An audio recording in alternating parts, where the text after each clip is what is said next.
So true. There ain't no other for me. It's only you. I wanna be down with what you're going through. I wanna be down. I wanna be down with you. Down with you. Good morning. Good morning, good morning, good morning. Hey y'all, what's up? Welcome back to my channel.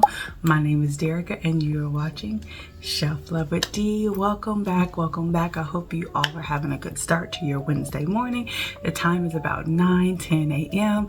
Got the kids off to school. Edie and I are cozy comfy, and I thought it would be the perfect day to do a spend the day with me, day in the life reading vlog. So I took a poll over on my community post and also asked in my latest wrap up which book I should read. I was more so torn between these two, although I listed 3 books. And with Black of the Berry being such a short read and Miss Wiggins is not too thick herself, I'm like, I could probably get these knocked out. Definitely can get Black of the Berry knocked out within a day and Miss Wiggins within the same day or day and some change. Black of the Berry is about 101 pages and Miss Wiggins, I want to say she's 392 pages. Yeah, so very doable, and I thought today would be perfect for that. Hopefully I can get them both done, but let's just see how much reading we can get done in today. And before we get into this reading vlog, let's go ahead and take attendance. Let me know who's all here. Please like, comment, subscribe, share, leave an emoji. Book stacks, sunflowers are my favorite. Green is my favorite as well, so a green heart will do. Just anything to let me know that you were here today and you hung out with me in this day in the life. Thank you so much as always for supporting and engaging with me. I appreciate each and every one of you. Now let's get into this vlog. I wanted to just point out with this book that I've noticed is that it's not necessarily chaptered. It is broken up into parts. I just started part 1. Got off to a little late start because my husband called me and needed to talk. So I'm actually just getting started a little after. I think it's like 10:15. And part 1 is, I want to say 27 pages. So they're long chapters or long parts, but the book itself isn't long. But they definitely took advantage of the space on the page. The font is very tiny and the words go practically just about from the top all the way down to the bottom, y'all. So I'm gonna try to focus in on this book. And the author, just a heads up, done used a few words. I'm like, well, what does this mean? So I'm gonna pull out my little handy dandy dictionary so that I can fully understand what some of these words mean. There's no shame in my game. We learn, we grow. But let's see. Right now we are just in the mind of the girl who of the female main character, and it starts off with their high school graduation. So let's get into it. I was struggling to read this book. A couple of things that I already pointed out was that the font is very tiny and the words are basically from the very top to the bottom of the page. So I was struggling with that. On top of it being written in the 1920s, the wording and the phrasing of words were a little different. Then this book has a lot of errors in it, a lot of extra letters and symbols in here, and I do not think it has anything to do with the author. I think it's every bit to do with the person who published this version of the book or this copy, because this is not the original cover. So that was making it very difficult to get into this book with all of those issues. So then I'm like, okay, let me switch to the Kindle. Let me go download it on my Kindle and see if that helps. But I'm still just struggling to feel excited or drawn to reading this. So I'm going to put this on a soft, go ahead. So I'm going to put this on a soft DNF for right now, and maybe try at another time when I have a bit more energy, spirit is a bit more higher, to where a book that has all of those issues in it, on top of it kind of being a slow read, small font. The writing was it was hurting my brain. I'm just not in the space right now to like be looking up every 10th word, or every other paragraph I'm looking up a word, or trying to just figure out the way that it's worded, what the author intended for it to mean. Like I said, I'm just not in a space right now to put that type of energy into a book, so I'm going to soft DNF this for now. Read page 1 of Miss Wiggins and was like, yes, this might be what I need to read right now. Let me see. I was like immediately drawn into it, and I'm like, okay, I see what the girls are saying. It's like, me and Hubert only had been married a little over 4 hours when he brought up the subject we'd been discussing quite a bit lately. Maggie, I can't wait for us to find a man to get you pregnant. Decide what fake name you want to use. Keep it simple so you won't forget and slip up and give your real name, or a different fake name. Once we become parents, nobody will ever suspect we ain't normal. My husband sounded so casual, you would have thought he was talking about the weather. I'll call myself Louise. Good. That's a perfect name. You look more like a Louise than a Maggie anyways. I rolled my eyes and let out a loud breath. Just the thought of being in bed with a strange man, even one we'd handpicked, turned my stomach. Hubert stared at me with his eyes narrowed. Maggie, we will have to keep talking about it if we want our plan to work. You agreed that if we added a baby to the mix, this would look like a real marriage. I was glad he sounded more serious now, but I was still tired of talking about the subject. So I'm like, well, what do y'all have going on? Sounds like a fake marriage to me, you know, but everyone involved is in agreement.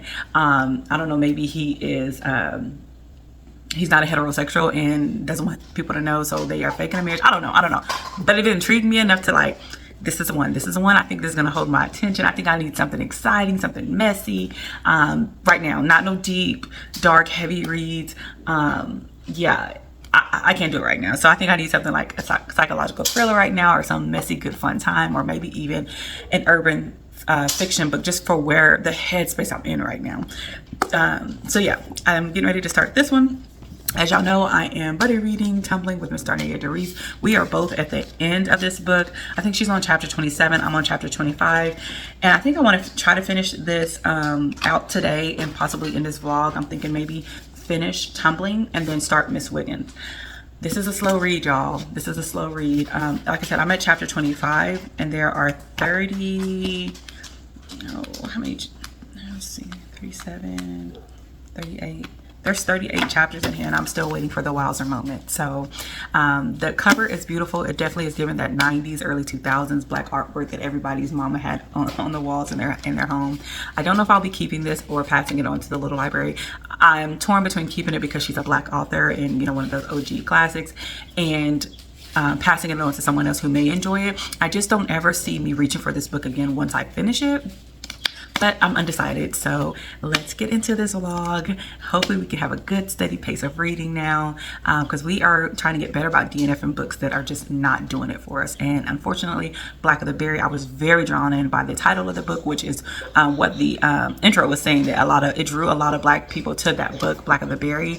But and he did that intentionally, but that during this time that the book was written, a lot of people, black people, were upset that he wrote this book, because it talks about racism within our own race, and how, you know, lighter complected people can, you know, be turned off or racist or prejudiced against people of darker complexion, and how harder it is for people with darker complexions even in their own community. And black people were upset at this time, and they were like, yes, that's something that is true, but it's one of those things that we don't talk about what goes on in this house type thing. So, like, you know, we don't say these things out loud, but he was bold for his time, and he spoke it, and he put it in black and white so that it could be read for generations to come, because it is the truth. It is the truth, and it's ridiculous. So I definitely want to read this book, because after I read that intro, it intrigued me, but just right now the flow, all the things that I talked about already, is just not the time for now. But hopefully I will be able to get this book read and enjoy it. So that's it. That's all the yapping. Let's get into reading these books and trying to finish out this physical TBR.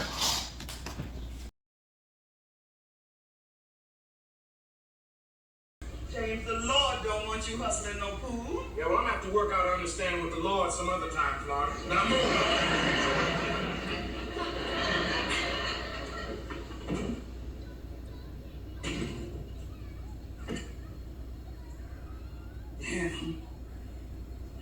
That man always good move, man.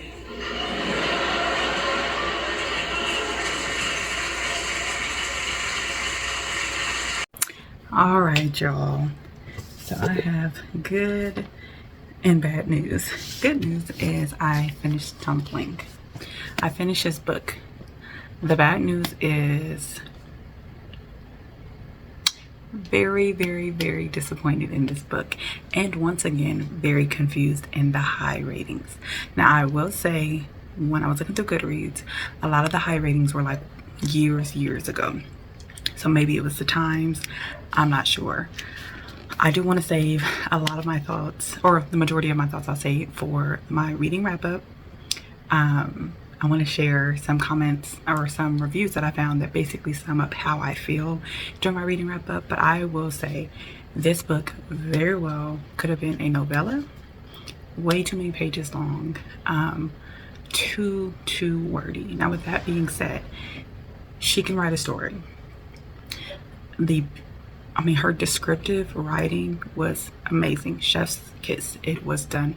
It was beautifully written. There were parts that were so almost poetic that I'm like, oh, like if this was a poem, I would love that. But for a book, it just got to be too wordy, too descriptive, very along the lines of what's her name that wrote Luca. Very wordy, very wordy. It is beautiful, but very wordy. There was just no real point to this book. Very much so literary fiction. Even the cover was giving that it was going to be kind of like about like maybe, was it in the Renaissance era? I thought I read something about like jazz, Ethel being a jazz singer, and you know, like the club, and I don't know, I just expected more. I expected more excitement. I expected more meat to consume in this book, and it was just a long, big appetizer. We are literally just reading about their day-to-day life and their big and small problems that they have, like just normal things that may come up, like maybe your child's doing great in school and all of a sudden her grades decline, she starts skipping because she meets a guy, or like, I love my husband, we're happy but we're having issues in the bedroom. Like, it's just, there's no real it's almost just like reading somebody's journal. Like, it never gets to the point, it never reaches the point. It's like, okay, what is all this for? What is all this about? What are you saying in this book? Like, what am I supposed to take away from this? Both me and Darnea, we had the same thoughts. We kept waiting for this wow moment, for everything to come together, for us to see why this book was rated so highly. And I've said before that Lex reads most of the things she recommends. I enjoy. This one just was not it for me. I do have Leaving Cecil Street by her that I want to read.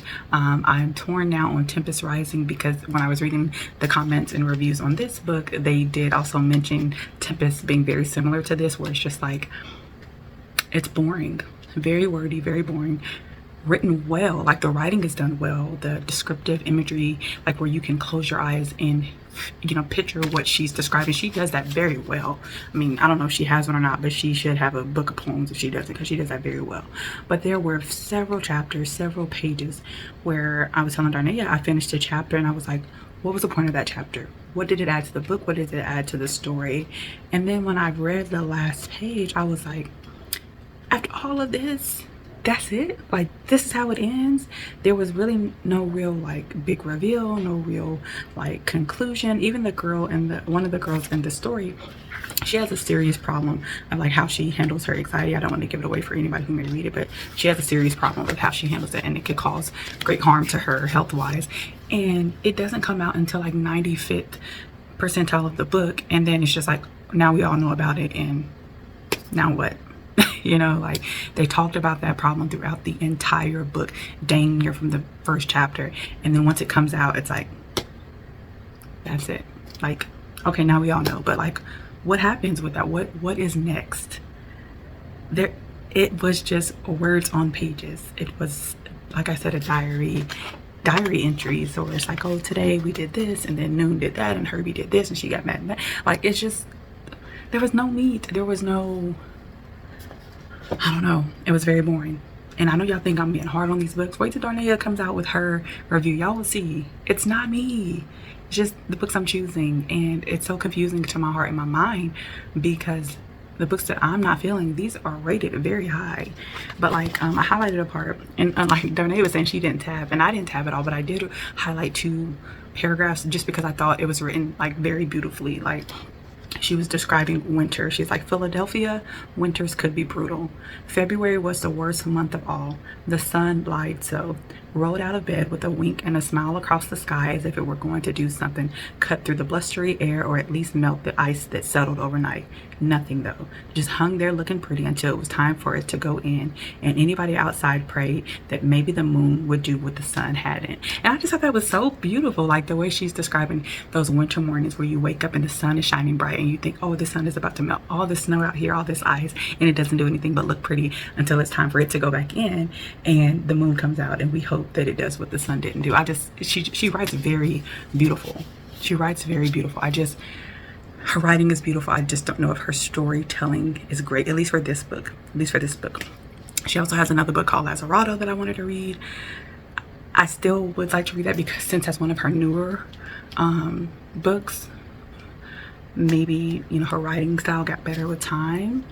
But I think I will give Leaving Cecil Street and Lazzarato a chance before I decide that maybe Diane McKinney Whetstone is just not for me. But that's that on that book. I will try to give more details and share more of my thoughts in my reading wrap up on that one. And then now we're about to start Miss Mary Monroe. Let's get it. I feel like I've had this book on so many of my TBRs and I've not gotten to it, and now we're about to do the thing and hop in it. I have a few hours before we have to go to football training, so I'm gonna try to read at least a chapter or two. I need to start dinner too. Okay, I would like to get a few chapters read before going to practice, but I don't need a shower and stuff. Oh, Edie's sleeping. Y'all know how that go. Every time I turn this camera on, she like to wake up. So let's see if we can get a few chapters read before I need to actually turn this camera off for a bit and go cook dinner and get ready for practice.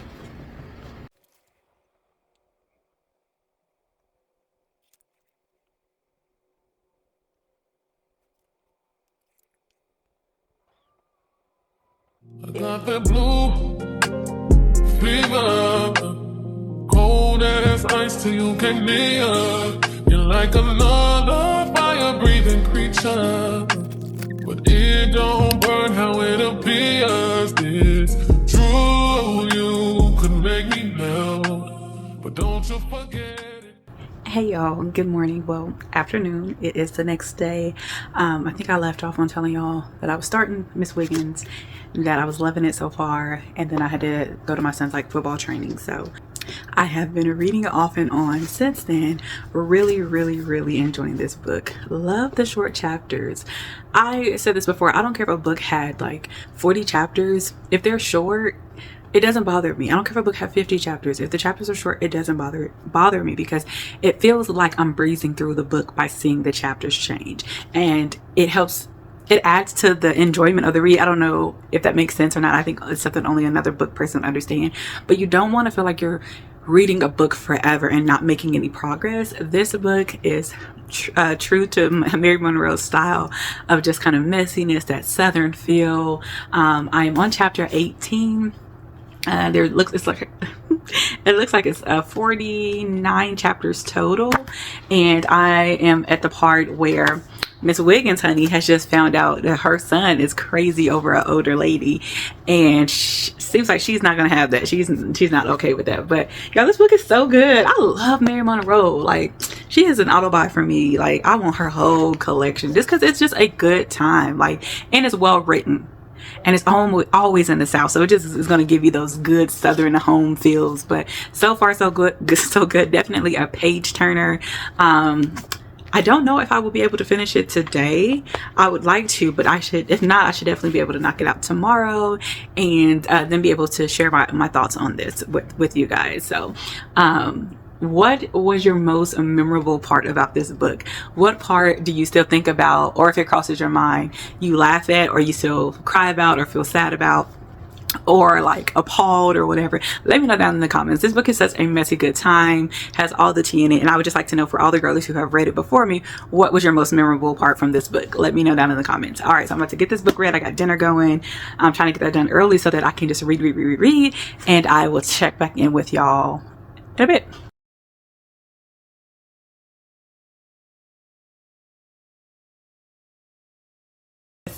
I'm trying to act like she a friend, but she was like, where's it at? Maggie asked her,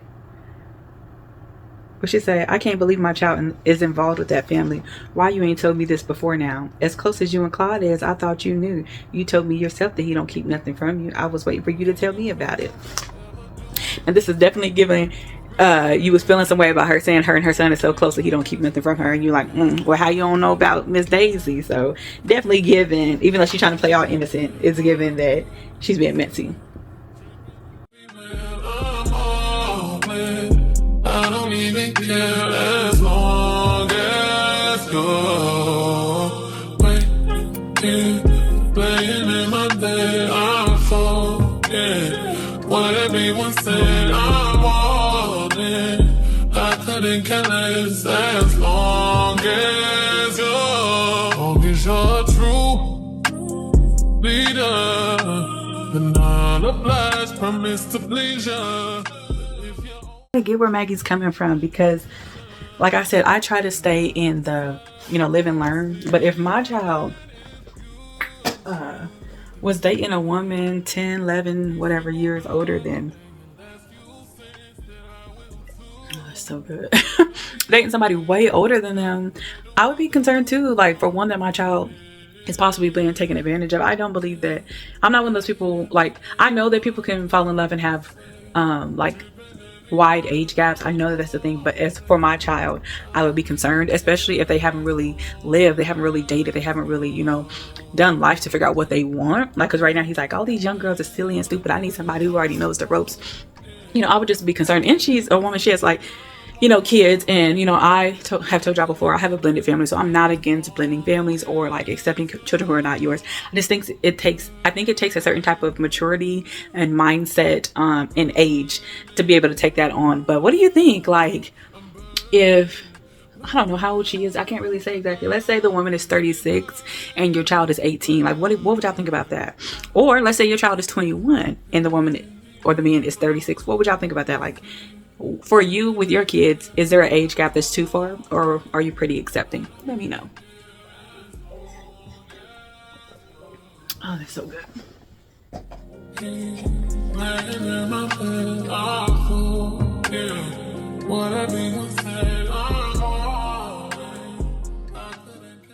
All right, y'all. So this book is, it's so good, so entertaining. But I just got to the part where the son, Claude, has said, he making a big life decision with Miss Daisy. And he let it be known that he did it because it was her idea and she was getting mad that, that he didn't want to make her mad by not doing what she wanted him to do. So what do you do with that? What do you do with that if your child is telling you, I'm making this decision, but only because the person I'm dating will get mad at me if I don't. And she's used to getting her way, so I'm just going to do it. Like, see, when stuff like that starts happening, it's time for Mama Bear to get involved. Yes. And, we've grown and we're past putting hands on people, but we're not past putting hands on people. Like, don't play with my kids. And don't play with their future, or no, that is crazy. I probably would have passed out too, just to try to keep from losing my ish. Like, excuse me, sir. Yeah, what y'all think about that part? That was crazy. Okay, getting back into this book.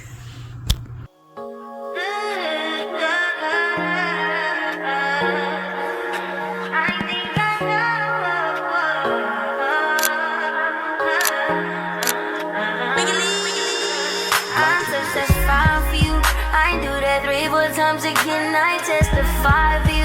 I told I like you, that bitch, I do it all and I'm around, you're scared to do. I'm not, long as you joking now in for me, I ain't got it. My bitch scheming, doing. So I definitely understand Hubert wanting to walk in his truth. I don't like the way that he went about it. To me, him and what's her name, Maggie, are friends. They both understood each other's past, who they were, and they came up with this idea together. And then to just blindside her and just like disregard her feelings because now I'm ready to live my truth. I've been doing this for too long, not even thinking about the consequences or repercussions or how it affects anybody. Like, I don't like how he's handling her. Like, so you used me. Like, when it was convenient for you, it was cool. But now that you're ready to walk in your truth, just forget about me. Like that. Yeah, I'm not feeling that. I'm not feeling that. And I know Maggie, she's been wilding out. The last sentence of that chapter said that one word sealed his fate. So I'm like, oh Lord, you do not want to get on Maggie's bad side. But I'm not feeling that at all. Definitely understand her frustration. He's making me mad. I'm like, get him, Maggie, get him. But y'all, we are at the tail end of this book. I'm about to knock this out. Next time y'all see me, it'll be to share my final thoughts on this read. Ain't a home when you not it. The growing you not it. I'm saying, All right, y'all, we have finished with Mrs. Wiggins. Y'all, this book right here, I've said it before, I will say it again. Miss Mary Monroe can write a story, a messy, good, fun, crazy, wild time. And I am committed to this series. The next book up is called Empty Vows. Best believe I will be getting that. This is my birthday month. I got 19 days into my birthday. Better believe I will be getting book 2 this month. For sure. I'm committed to the series. Y'all, Maggie, don't get on her backside. Don't play with her. Don't play with her. Don't play with her. Because she don't play no games. And it was like once she decided to take that route of handling people, there was no turning back. Her son, oh my gosh. I'm like, I know this is a book, but based off my, you know, how hard she worked to get that son and clearly seeing that her son had been brainwashed, I'm like, what's she wrong? What's she wrong? I don't know, y'all, but I rated this book 5 stars. So the thing about it is I love Mary Monroe's writing style, and and she's great about like putting the story together, keeping your attention. Her books are a page turner. So I am a fan.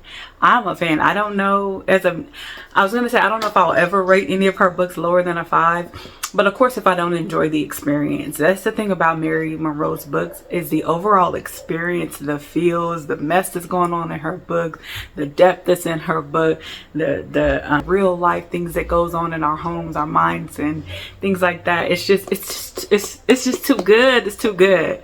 I closed that book jaw to the floor. Jaw to the floor. Oh my gosh. Jaw to the floor. So I had a good time with this one. Cannot wait to read book 2. Let me know. I know a lot of people have read Miss Wiggins. I don't see a lot of people continuing the series. So if you have read book 2, please let me know down in the comments what your thoughts were. Enjoy this book. Hands down 5 stars, because it just was so entertaining. So good. It's a quick, easy read, but it's not so elementary that it feels like somebody's debut novel, or somebody who ain't been in the game that long, don't know what they're doing. She can definitely weave a story together and keep you entertained and keep you interested.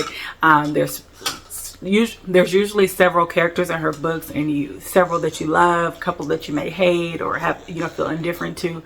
I'm a Mary Monroe fan. She's an auto buy for me, and I hope to have her whole catalog on my shelves one day. Definitely enjoyed this book. Thank y'all so much for recommending this to me. This was the perfect book to help me get up out of my slump with, and cannot wait to get into book 2. That's it. That is all, y'all, for today's reading vlog. Thank y'all so much for hanging with me, going through this reading slump with me, and just bearing with me. I know y'all probably have noticed that my energy has been like this. I appreciate y'all for hanging with me. I appreciate y'all for having grace when my energy was not, as it usually is. But I had a good time with this one, and can't wait to do another reading vlog with y'all. Take care of you. If you're in a reading slump, it's okay. It'll pass. Pick up a book that you have heard people say is a messy good time. If you're in a reading slump, matter of fact, pick this up. If you're in a reading slump, pick this up, and I guarantee you, I might put money in, I ain't put no money in, but I guarantee you that if you pick this book up, it will pull you out of the slump. It's just too much going on, and you're too invested in wanting to see what happens next that it's hard to put down. Thank y'all so much. Take care of yourselves, and until next time, don't forget to show yourself some love today.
what you're